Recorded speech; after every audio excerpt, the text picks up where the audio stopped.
your age and your occupation. Okay, name, Sai Hughley, age 29, don't tell anyone. And then occupation, I just quit, but I used to work in marketing. Interesting. Okay, what did that involve? I worked in marketing at NBC, so I was responsible for paid media for NBC and Bravo shows. So I bought all of our like billboard ads, all of our audio ads, all of our ads that you see in like the print. So any magazines like TV Guide, I know that's ancient, but Us Weekly, stuff like that. Okay, interesting. And so, was it just mainly leaving it to play Survivor? Or are you looking for a shift in anything? So I am very attached to people. Okay. And my boss was an African American woman because representation is massive to me. I love to see people in positions of power that look like me because it can tell me where I can end up or all the places I can go. And so when she stepped away, it felt like I was the only African American woman on my team then. So it just was like, this no longer makes sense for me. I had been there for a very long time, and I was very comfortable, and I wasn't being challenged either. Yeah, and then this was happening too, so it was like, perfect. This is a sign. So, did you always want to work in marketing? How did you find your way into this incredibly creative role? This is a good question. So, I studied journalism in college. Okay. I was a reporter at one point in time. Oh, nice. Yes, and I absolutely hated being on call. I thought only doctors were on call. So I was like, I like spending my time with my family on the holidays. I like having time off. I don't like, and it was depressing, to be quite honest. But I knew I had a really good skill set. So I came out here with no plan, which is not like me, and took a risk on myself. And I started out as an assistant editor, actually, at NBC. Oh, nice. They loved me so much that they found another role for me because the pandemic had happened, and much of that team got nixed.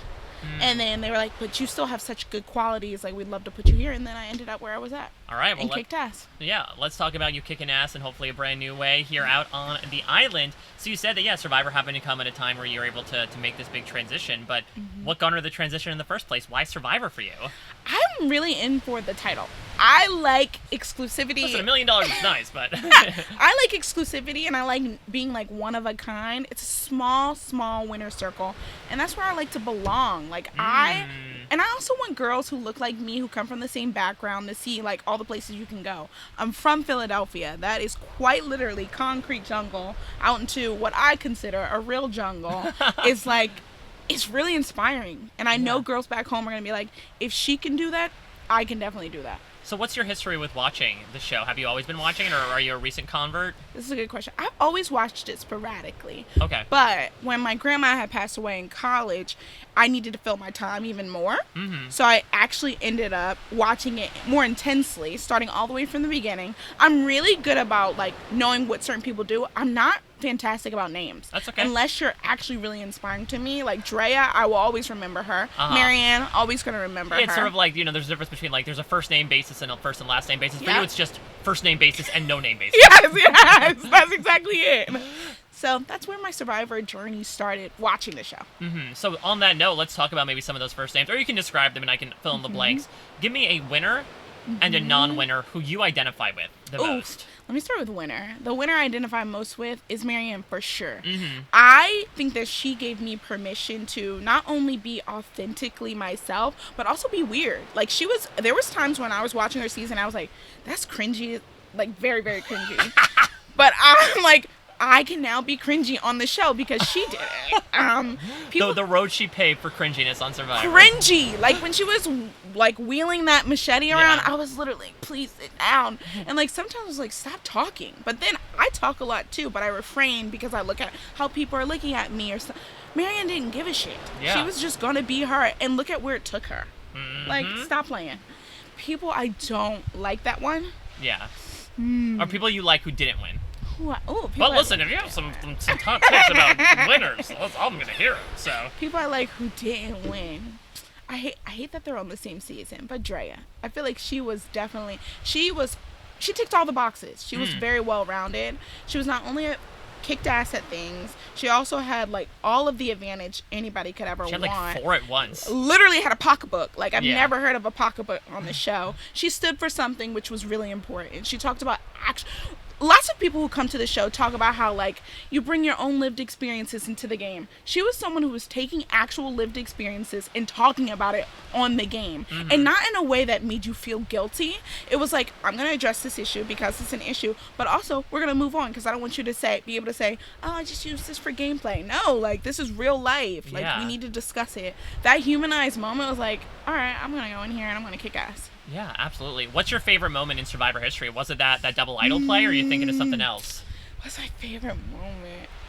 I'm so lame, but Drea, I don't want her to see this and be like, this girl's obsessed with me. But the moment when she was in tribal council and they did that double idol play, although it wasn't like super sneaky or anything, it wasn't like out in your face, flashy. It was very much, it is what it is. Yeah. But it was the speech and the conversation that happened after that was very impactful. And like, Marion didn't have to play her idol at all. No. And she did it as a symbol of like, I stand with this too. Like, yeah.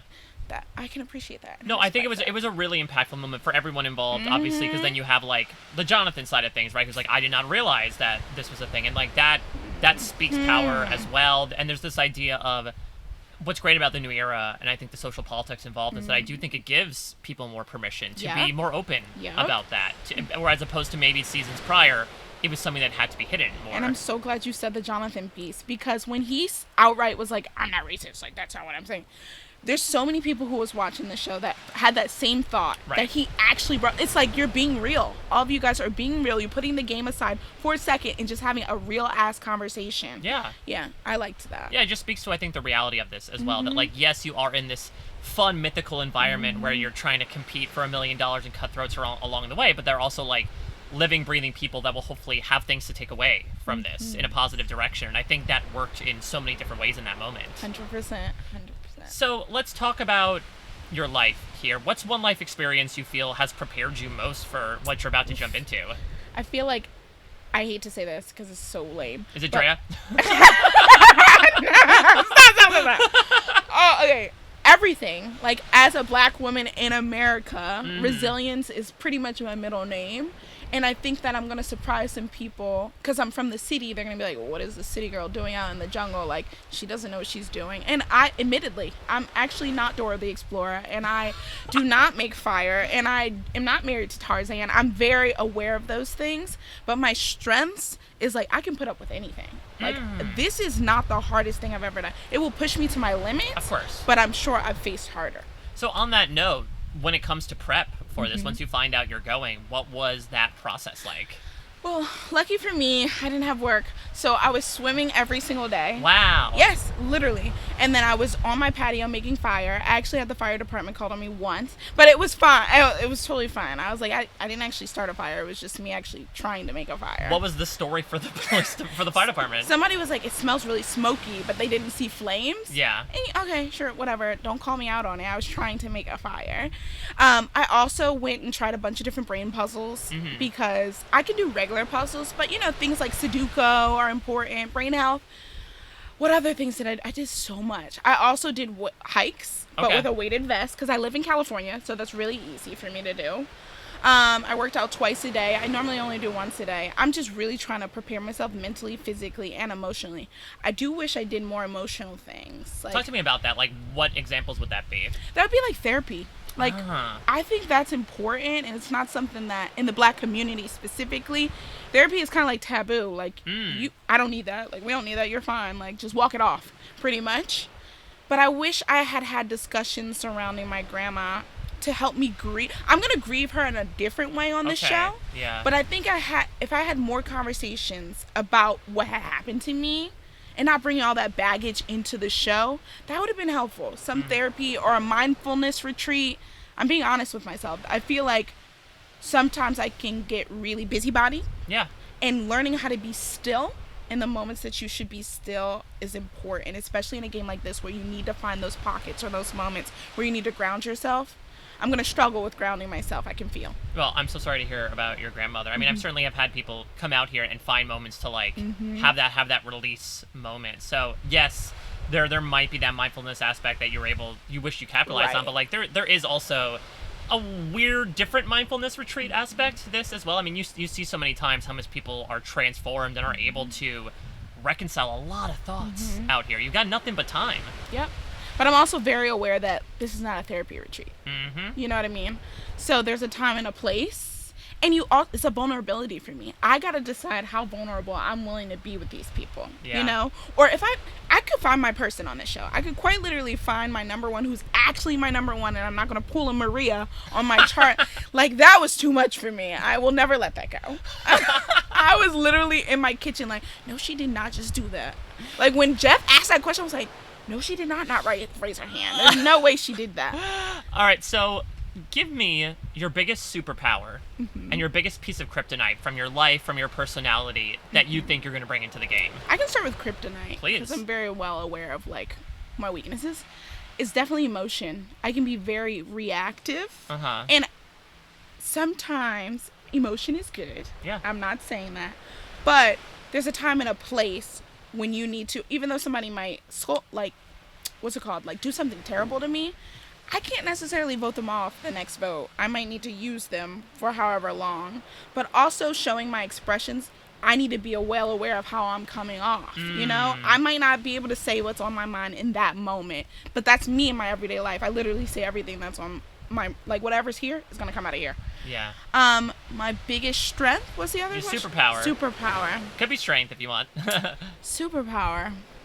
I think my biggest superpower is making awkward interactions more fun, like lighthearted. Okay. I can make anybody laugh, I feel like. Yeah. Even if it's with sarcasm or not sarcasm, if I'm in an awkward situation, I will find a joke to make. And it'll be universal for everybody to lighten up the mood. Yeah, and listen, those first few days especially, there's going to be a lot of, like, getting to know yous, and you're that icebreaker. How do you think you're going to be perceived out there, besides the person that's going to warm up the awkward conversations? This is a good one. I think naturally, because we come in with unconscious biases all the time, if you look at me and we're not engaging, I have a resting bitch face, and I look very, like, aggressive sometimes, and I have to be aware. So some people might be like, she's hard, like, I don't know if I want to talk to her, unless I do the thing where I'm, like, overcompensating. I'm like, hey, smiling at you every second, but that will be hard for me to, especially since we haven't been talking. Yeah. It'll be hard for me to break that barrier, because I might already be in a hole with these people that I'm trying to climb my way out of, even though they haven't spoken to me not once. Well, you're talking about these sort of non-verbal commands. I'm sure you have your own thoughts about these people that you've been sitting around with. So let's start on the positive side of things. Describe to me, I should say, some people that, for you, great vibes. Best case scenario, we hit the beach day one. This is my ride or die. This is my person. Oh, yeah. There's actually somebody who surprised me a little bit. It's a gentleman. He has the mohawk, curly, black hair. Very vibey. Not too tall, not too short, not super buff, but you can tell he works out. He looks like he owns a surf shack.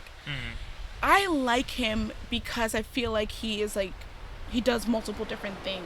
He's not mysterious in the sense of, like, I know he's an artist, or I can come to definitive, like, answers about who he is. But it's also the fact that I feel like if he's in a room with a group of people, he can get along with every single person and not try too hard. That's what I like. I don't like people who are forcing a connection. I feel like we would just vibe just to vibe. And on the negative, I'm assuming. Yes, please. This is my favorite part because I'm very judgmental. I hate to be that girl who's like, I get along better with men, but I'm about to be that girl. I get along better with men. So the women, attention seeking is not my thing. I like people who speak when they have something impactful to say. That's why I'm attracted to Drea. She didn't speak much, but when she did, she had something that was actually going to change the game. So there's a few here. I'm going to describe them. Please. One always wears her hair pulled back, and she could surprise me. I don't know. But she's always doing something, whether it's like the over-the-top yawn, or the I got to stand up and work on the circle for a few minutes, or I got to spritz some perfume on me, even though you're going to sweat it off in like the next 5 minutes. And then there's the other girl she's also artsy, but she wants you to know she's artsy. She has blonde hair. She paints whenever she gets a chance. Listen, my mom and my sister are both kick-ass artists. They both can draw. I'm the only one that Jean skipped over. So I know what it's like to be around true artists. I don't want to say she's not a true artist, but artists who are like, who have humility. Like, they paint and they don't make a big to-do about it. They don't go across the room and get drinking water to dip their paintbrush in. I was like, no, she didn't. That's literally what she did. Oh, she's actually making art at Ponderosa. Like, yeah, cool for you. Love that for you. I thought you were just making, like, I know what you do for a living. No! I'm like, what are you doing? So that's a biggie for me. But she's looking for the round of applause of like, how amazing is this moment? Like, Gotcha. truly, if you're just in your artistry, I feel like you would be like, I want to have this moment for me. This Right. is something for me. I don't have to actually walk around once it's finished and act like I didn't mean to show it to y'all. And when we acknowledge that we saw it, oh, stop. It's a performative quality, It right? is. Yeah. I hate performative qualities. Like, you don't just be you. When it's time to be still, be still. When you want to talk. I'm fine with that. So, what are you looking for in, again, your person, in an alliance member? Is there like a core tenet you look for? There's a few different things. Okay, give me the I list. came out here to do something different, so I want to be exposed to different. I don't typically hang out with the nerds, Uh-huh. so I would love to have somebody who's nerdy. I don't typically hang out with the people who are like, well, I don't even know what they say, but like when they do that thing, Yeah, like like Shaka Bro. Yeah. I want to hang out with. You want to someone learn who's what they say when they do Yes! this. I want to learn how to wax a surfboard. I want to be exposed to different types of people who don't think like I do. If I wanted to do that, I'd stay back home and only hang out with people I know. I also would like somebody who's extremely buff, but I want somebody who looks like a meathead, but actually has a brain cell. Interesting. I want to be surprised because I feel like there's misconception of like somebody who's super bulky, looks like they takes like 8 eggs in the morning and drinks 3 protein shakes, but doesn't have a single thought in their head besides when's my next protein shake.